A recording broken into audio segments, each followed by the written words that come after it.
This is Andrew Huberman. He's a neuroscientist and professor at Stanford University. And if you've ever been into any sort of self-development, you know who this guy is. And today I'm going to be trying out his scientifically perfect morning routine. Why did you do this? You see, my current routine kind of goes something like this. Wake up, reach for my phone, go on it for about 10 minutes, take a quick shower, make myself a coffee, go on my phone for another 10 minutes, and then try to lock in and do some work. Most of the time, I have a big struggle with getting focused, but I'm hoping that that is going to change with this morning routine. So let's see if I can actually get more work done.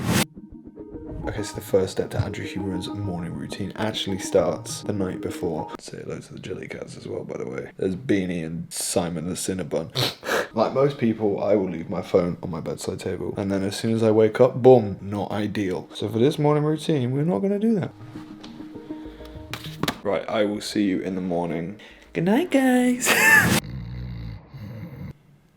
Bruh. It is currently 8:53. You might be thinking, Andrew Huberman gets up at like 5 a.m. Why are you not up super early? There's a reason for that. I'm lazy. No, the reason I've tried the whole 5 a.m., 6 a.m. wake up time. You get a mad head start. It feels like you're the only person on the planet that is awake. It's great. However, my natural body clock just seems to always come back to this time. However, one of the things that Andrew Huberman does, which is why I'm probably waking up kind of late, is he doesn't get woken up by an alarm. Your body has got what's called a circadian rhythm, and your circadian rhythm will actually wake you up based on when you woke up the day before. I'll get more into that later because there are more steps to do with the circadian rhythm because it's great to optimize it basically. However, before that, we have got the easiest step of all. Drink some water. He actually puts a bit of salt in it, and the reason that he puts salt in his water, you might think that's insane. Sodium is an electrolyte. If you just drink water, you're not going to hydrate as efficiently as if you have electrolytes. Let's go on to the next step of the morning routine. I'm so tired still. Right, next step is to actually make a beeline for the outdoors.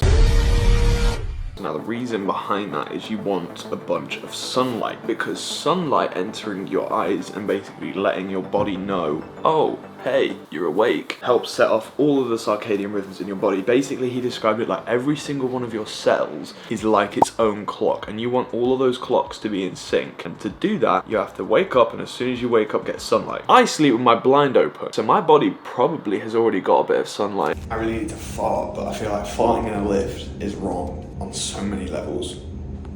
My apartment has got like a balcony-ish area. I've got a sort of view of the lake and just more buildings on a wall. However, the main thing is that I'm outside. Alright, 10 minutes done. I'm not looking forward to this next step, I can't lie.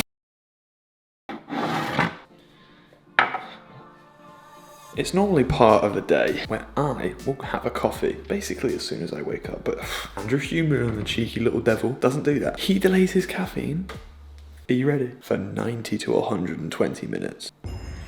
No. This better be for good reason, or I'm gonna throw hands. The reason that caffeine is delayed is because caffeine increases a thing called adenosine. Adenosine will make you crash, basically. And since yesterday, I had quite a lot of caffeine. I had a coffee, and then I had a pre-workout. Pre-workout has got a lot of caffeine in it. My adenosine levels right now are probably still quite high, so I need to give my body time to get rid of the adenosine. There's also ways you can do this. Increasing your blood flow. We are going to go and do a bit of exercise, a few sets of push-ups in here. I did train chest yesterday. I've just realised. Fuck. But basically the idea of this is to raise our body temperature, which also helps your body let you know, hey, you're awake. Basically boiled it down to wake up, you want your body warm, and to go to sleep, you want your body cold. So his morning routine is basically about raising his internal body temperature.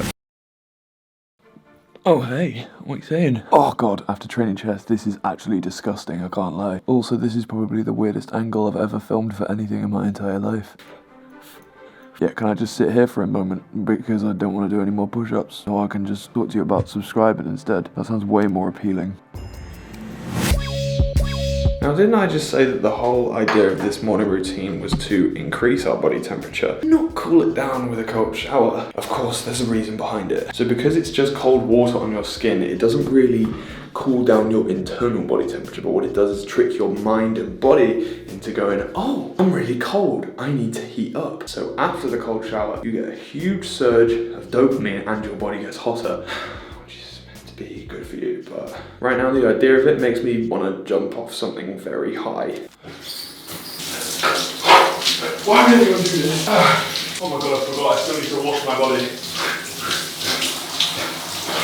I'm so done. Oh my god, get me out. If I'm quiet, it's because I'm trying not to wake my housemate up. However, it's time for some greens. I've never really been a fan of greens. I'm also going to throw some creatine in there. I can't lie, it's always the idea of a cold shower that is actually worse than doing a cold shower. Like, once you've done it afterwards, feels unreal. Like, I feel so good right now. I'm like ready to like work.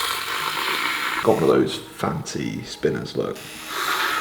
Now this is meant to be apple cider vinegar, but it should be called shit flavour. That just tastes awful. Okay, now we have done all of that, it is time to do a 90-minute work block. So I'm gonna lock in, see how much work I can get done. Let's go. Boom.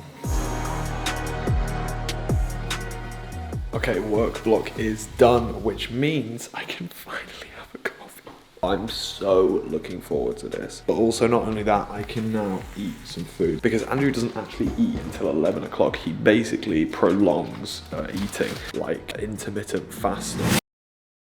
I don't know if it's because I'm filming this YouTube video, but that work block was so productive. On a normal day, I definitely don't get that much done. I think it was definitely helped by the fact that I was sat down forcing myself to work for 90 minutes. Now, don't get me wrong, there was parts during those 90 minutes where I just wanted to get up and go and do something else. But by forcing myself to stay there, it only took another 10 minutes and those thoughts were gone and I was still locked in. And my productivity throughout the day has continued. So I can highly recommend that you try this morning routine because it might work out for you. That's the end of the video. If you did enjoy, like, subscribe, and I will see you in the next one. Loads of content to come. I'm getting back on the YouTube grind now, so I know this video maybe been a bit underwhelming, but the next few are going to be bangers.